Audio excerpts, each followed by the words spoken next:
ആശുപത്രിയിലേക്ക് കൊണ്ടുവന്ന 4 വയസ്സുകാരിക്ക് നാക്കിന് കൂടി ശസ്ത്രക്രിയ. ഗുരുതരമായ ചികിത്സാപ്പിഴവ് ഉണ്ടായി എന്ന കാര്യത്തിൽ സംശയമില്ല. അപ്പോൾ ചികിത്സാപ്പിഴവിനെ കേസെടുത്ത സ്ഥിതിക്ക് ഡിവൈഎസ്പി റാങ്കിലുള്ള ഉദ്യോഗസ്ഥനാണ് അന്വേഷിക്കേണ്ടത്. മെഡിക്കൽ കോളേജ് ACP ആണ് അന്വേഷണ ഉദ്യോഗസ്ഥൻ.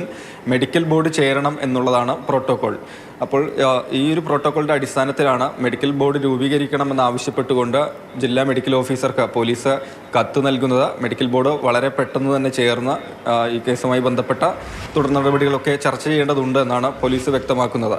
ഈ മേഖലയും ആരോഗ്യ മേഖലയിലെ വിദഗ്ധരെ ഉൾപ്പെടുത്തിയാണ് മെഡിക്കൽ ബോർഡ് രൂപീകരിച്ച് ആ ബോർഡ് യോഗം ചേരേണ്ടതും. നേരത്തെ ഒരു തൊട്ട് മുമ്പുള്ളൊരു ഉദാഹരണമായി പറയുകയാണ്, മെഡിക്കൽ കോളേജ് ആശുപത്രിയിൽ വെച്ച് തന്നെ വയറ്റിൽ കത്രിക കുടുങ്ങിയ ഹർഷനയുടെ സംഭവത്തിൽ മെഡിക്കൽ ബോർഡ് ചേർന്നിരുന്നു. പക്ഷേ ഈ പരാതിയിൽ കഴമ്പില്ലാതെ കത്രിക മെഡിക്കൽ കോളേജ് ആശുപത്രിയുടേതല്ല എന്നൊരു കണ്ടെത്തലിലേക്ക്, പരാതിക്ക് വിരുദ്ധമായൊരു കണ്ടെത്തലിലേക്കാണ് മെഡിക്കൽ ബോർഡ് അന്ന് പോയിരുന്നത്. പക്ഷേ അത് തള്ളിക്കൊണ്ടാണ് പോലീസിൻ്റെ അന്വേഷണം പിന്നീട് മുന്നോട്ട് പോയിരുന്നത്. അപ്പോൾ ഏതായാലും ഈ സംഭവവുമായി ബന്ധപ്പെട്ട് ശസ്ത്രക്രിയ നടത്തിയ ഡോക്ടറെ അന്ന് തന്നെ ആരോഗ്യവകുപ്പ് സസ്പെൻഡ് ചെയ്തതാണ്. അസോസിയേറ്റ് പ്രൊഫസറായ ബിജോൺ ജോൺസനെ.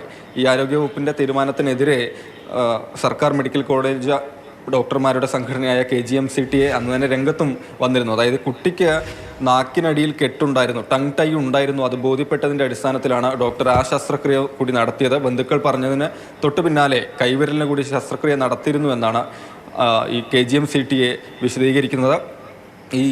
അവർ ഈ സസ്പെൻഷനെതിരെ രംഗത്ത് വരികയും ചെയ്തിരുന്നു. ഈ ഡോക്ടറുടെ മൊഴിയെടുക്കുന്ന ഒരു ഘട്ടത്തിലേക്ക് കൂടി പോകുമെന്നാണ് പോലീസ് പറയുന്നത്. ഒരുപക്ഷെ ഇന്ന് മൊഴി രേഖപ്പെടുത്താനുള്ള സാധ്യതയുണ്ട്. ഇല്ലെങ്കിൽ മെഡിക്കൽ ബോർഡിന് ശേഷം മൊഴി രേഖപ്പെടുത്തിയാൽ മതി എന്നൊരു തീരുമാനത്തിലേക്ക് പോയേക്കാം എന്നുകൂടെ പോലീസ് വ്യക്തമാക്കുന്നുണ്ട്. തന്നെയായാലും മെഡിക്കൽ കോളേജിനെ സംബന്ധിച്ച് ഒരുപാട് ആളുകൾ എത്തുന്ന ആശുപത്രിയാണ്.